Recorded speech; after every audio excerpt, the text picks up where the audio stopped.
sa himig ng kalikasan, sa lilim ng kawayan. Isang kwento ng pusong matatag, mapagkumbaba at handang magsakripisyo. Ngunit sa bawat pagsubok na nalalampasan, may panibagong lihim na lalantad. Handa ka na ba? Pakinggan mo ang bulong ng kagubatan. Isang bagong kwento mula sa bayang hinubog ng tradisyon, kaalaman at misteryo.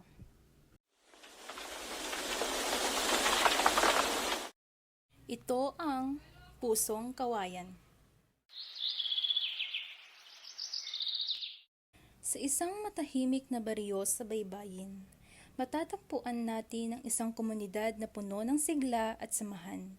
Narito si Aling Rosa, abala sa kanyang tindahan.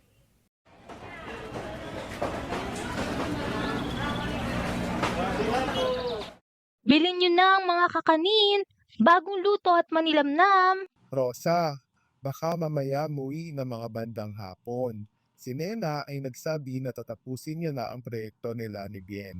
Sige Berto, mag-ingat ka at pasabi kay Nena na mag-uwi ng ilang gulay para sa hapunan. Oo, magkita tayo mamayang hapunan.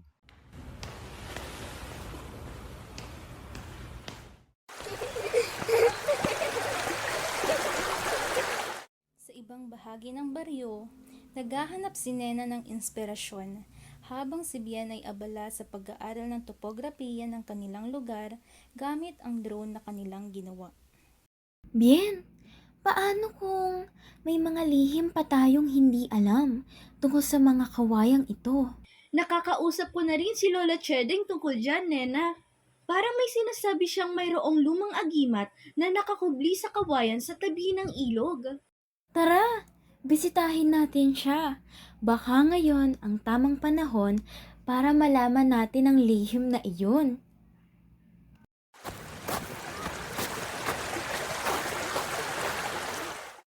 Haba kayo pala akong batang Nena at batang Bien. Ano ang may tutulong ko sa inyo sa ganitong gabi? Lola, gusto naming malaman ang tungkol sa sinasabi ninyong agimat o lihim na taglay ng kawayan. Totoo po ba ito? Matagal ko nang inaasam na may mamumukadkad na bukod tanging kagalingan mula sa inyong henerasyon. Oo, may sinasabing agimat dito. Ngunit ang tunay na lihim ay kung paano nito binabago ang puso ng tao gaya ng pagsubok na darating. Anong pagsusubok, Lola? Kapag ang tubig at yamang partikular na kailangan ay nawala dahil sa mga pagbabago sa klime, muling magbubukas ang kawayan na kanilang natatagong hiwaga upang iligtas ang naliligaw na komunidad, ngunit kailangan ng busilak na puso.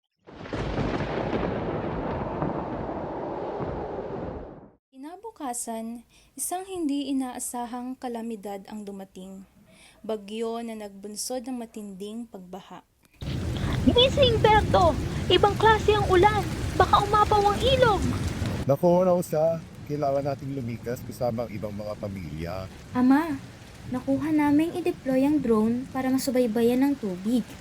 Ang mga kawayan ay damdamin ang maaari nilang gawin.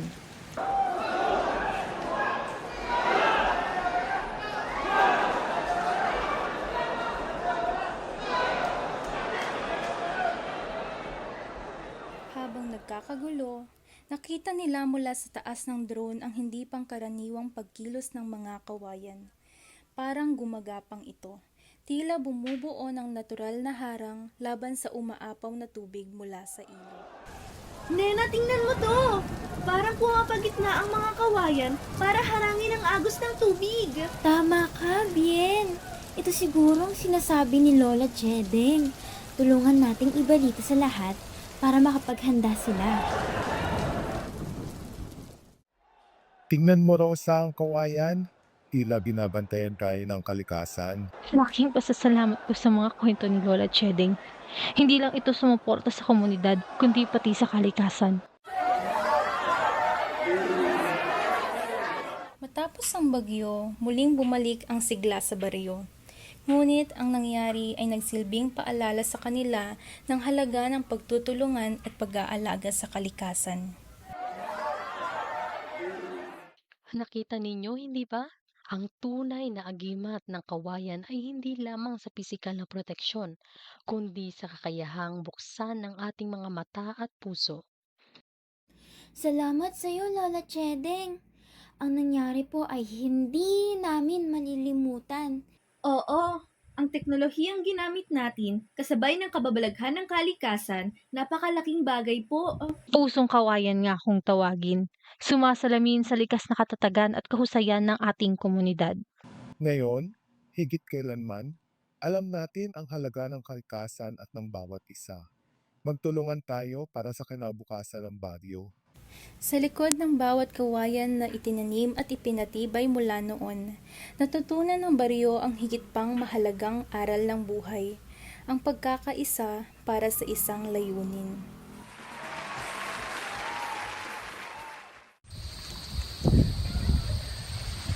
Sa katahimikan ng bagong umaga, may isang nilalang na unti-unting gumigising. Sa pagitan ng ugat ng kawayan at alaala ng lupa, isang diwata, hindi tao, hindi hayop. Isa siyang nilalang na isinilang mula sa kasunduan ng unang tagapangalaga ng baryo at ng kalikasan.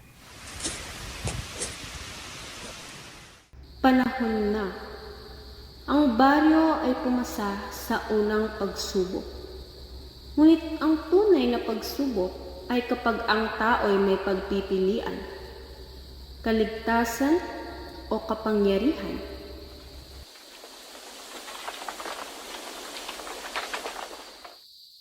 Ang tagal mo akong tinawag sa hangin, kaibigan.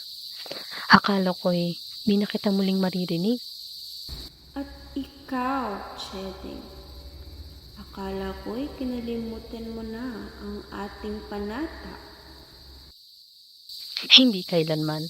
Ako'y isa ring tagapangalaga, piniling manirahan sa anyo ng tao upang gabayan ang susunod.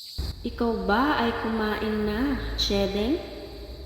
May handa akong pares dito para sa'yo. Wala akong interes sa luto mong pares. Alam kong may kahihinatnan kung ako man ay kumain ng pagkain diwata. Naku, Chedeng, sa tagal ng panahong magkakilala tayo, ni minsan hindi talaga kita mabiro. Nararamdaman mo rin, hindi ba? Ang paglapit ng tukso.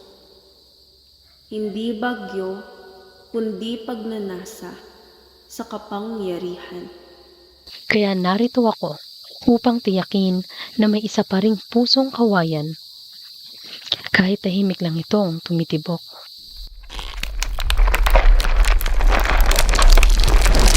Ngunit may gumising na hindi dapat magising.